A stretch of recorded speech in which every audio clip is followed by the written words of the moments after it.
Michael Jackson 150 साल जीना चाहता था। किसी के साथ हाथ मिलाने से पहले दस्ताने पहनता था, लोगों के बीच में जाने से पहले मुंह पर मास्क लगाता था।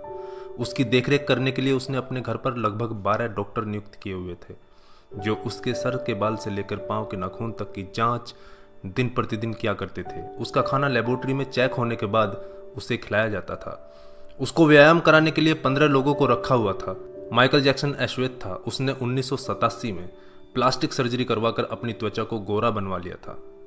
अपने काले माँ बाप और काले दोस्तों को भी उसने छोड़ दिया।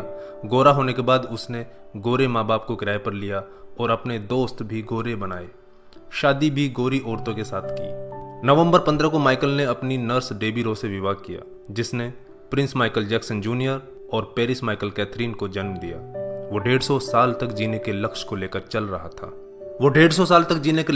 चल रहा था। हमेशा ऑक्सीजन वाले बेड पर सोता था। उसने अपने लिए अंगदान करने वाले डोनर भी तैयार कर रखे थे, जिन्हें वह खर्चा देता था, ताकि समय आने पर उसे किडनी, फेफड़े, आंखें, किसी भी शरीर के अंग की जरूरत पड़े तो वह उनको आकर दे दें। उसको लगता था कि पैसे और अपने रसूख की बदौलत मौत को भी चकमा दे सकता है, लेकिन वह गलत साबित हुआ।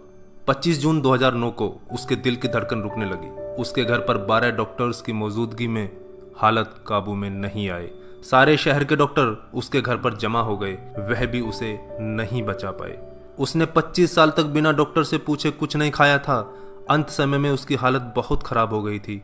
50 साल तक आते आते वह पतन के करीब पहुंच गया था और जून 25, 2009 को वह इस दुनिया से चला गया। जिसने अपने लिए 150 साल जीने के इंतजाम कर रखे थे, उसका इंतजाम धरा का धरा रह गया दोस्तों। जब उसकी बॉडी को पोस्टमार्टम हुआ तो डॉक्टर ने बताया कि उसका शरीर हड्डियों का ढांचा बन चुका था। उसका सिर गंजा था, उसकी पसलियां, कंधे, हड्डियां टूट चुके थे। उसके शरीर पर अनगिनत सुई के निशान थे। प्लास्टिक सर्जरी के कारण होने वाले दर्द से छुटकारा पाने के लिए एंटीबायोटिक वाले दर्जनों इंजेक्शन उसे दिन में लेने पड़ते थे। माइकल जैक्सन की अंतिम यात्रा को लगभग 2.5 अरब लोगों ने लाइव देखा था। यह अब तक की सबसे ज्यादा देखी जाने वाली लाइव ब्रॉडकास्ट है। माइकल जैक्सन की मृत्यु के दिन यानी 25 जून 2009 को 3:15 पर विकिपीडिया, ट्विटर और इंस्टा मैसेंजर सभी क्रैश हो गए थे। उसकी मौत की खबर का पता चलते ही गूगल पर 8 लाख लोगों ने माइकल जैक्सन को सर्च किया। ज्यादा सर्च होने के कारण गूगल पर सबसे बड़ा ट्रैफिक जाम हुआ था और गूगल क्रैश हो गया था।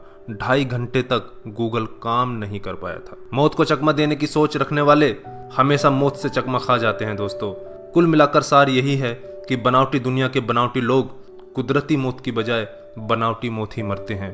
क्यों करते हो गुरूर अपने 4 दिन के ठाठ पर? मुट्ठी भी खाली रहेगी जब पहुंचोगे घाट पर। क्या हम builders, interior designers, caterers, decorators के लिए कमा रहे हैं दोस्तों?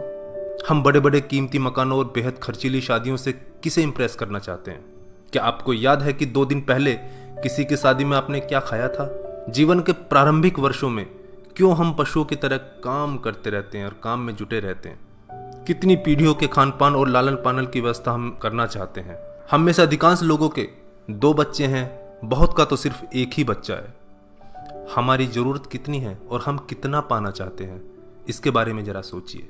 क्या हमारी अगली पीढ़ी कमाने में सक्षम नहीं है जो हम उनके लिए ज्यादा से ज्यादा सेविंग कर देना चाहते हैं? क्या हम सप्ताह में 1.5 दिन अपने मित्रों, अपने परिवार और अपने लिए स्पेयर नहीं कर सकते? क्या आप अपनी मासिक आय का 5% अपने आनंद के लिए, अपनी खुशी के लिए खर्च करते हैं? सामान्यतः जवाब नहीं में ही होता है। हम कमाने के साथ साथ आनंद भी क्यों नहीं प्राप्त कर सकते दोस्तों?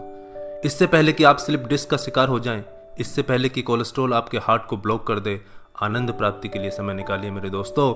हम किसी प्रॉपर्टी के मालिक नहीं होते, सिर्फ कुछ कागजातों, कुछ दस्तावेजों पर अस्थायी रूप से हमारा नाम लिखा होता है। अगर भगवान ऊपर है तो वो हमें देखकर हंसता होगा। वो सोचता होगा कि हम कैसी कैसी बातें करते हैं जब हम कहते हैं कि मैं इस जमीन के टुकड़े का मालिक हूं। किसी के भी बारे में उसके शानदार कपड़े और बढ़िया कार देखकर राय कायम मत कीजिए। हमारे महान गणित और विज्ञान के शिक्षक स्कूटर पर ही आया जाया करते थे। धनवान होना गलत बात नहीं है, लेकिन सिर्फ धनवान होना गलत है। आइए जिंदगी को पकड़ें इससे पहले कि जिंदगी हमको पकड़ ले। एक दिन हम सब जुदा हो जाएंगे, तब अपनी बातें, अपने सपने हम बहुत मिस करेंगे।